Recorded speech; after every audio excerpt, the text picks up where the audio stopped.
So I grabbed these 2.5 by 3.5 inch rectangle cutouts, and I got them from Hobby Lobby for $2.99.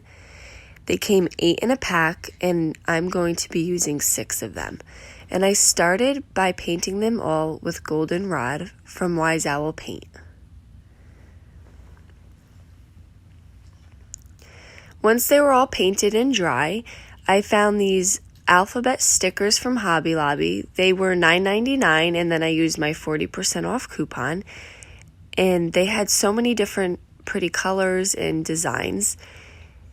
And I picked the floral, and I put the stickers on each piece of wood to spell the word spring. There's so many words you can go with. You could do welcome or gather.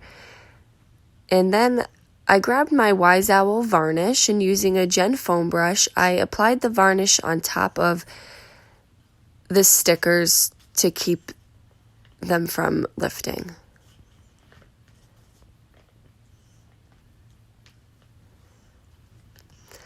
Now I had these die kits. One was a golden yellow and one was a teal.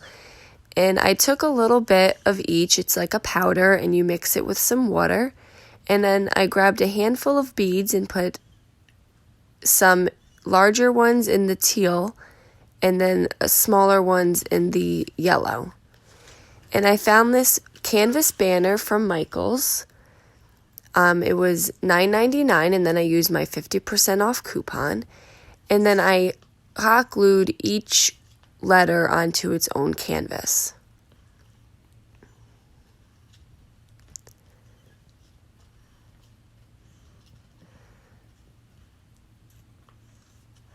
And when I was done with that, I took a paper towel and I grabbed my beads and I took them out of the die.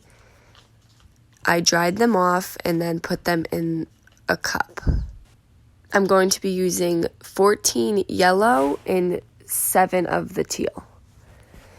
And then I took my jute and I added some tape on the end to just help hold it down so I could string it through each bead.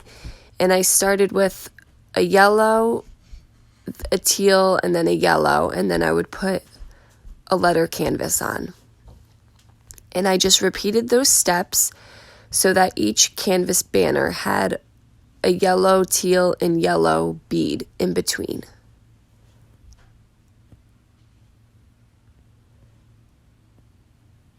And that's it.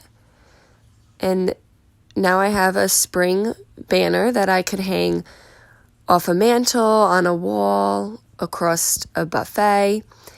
And you could take this idea and put any word and colors that match your decor.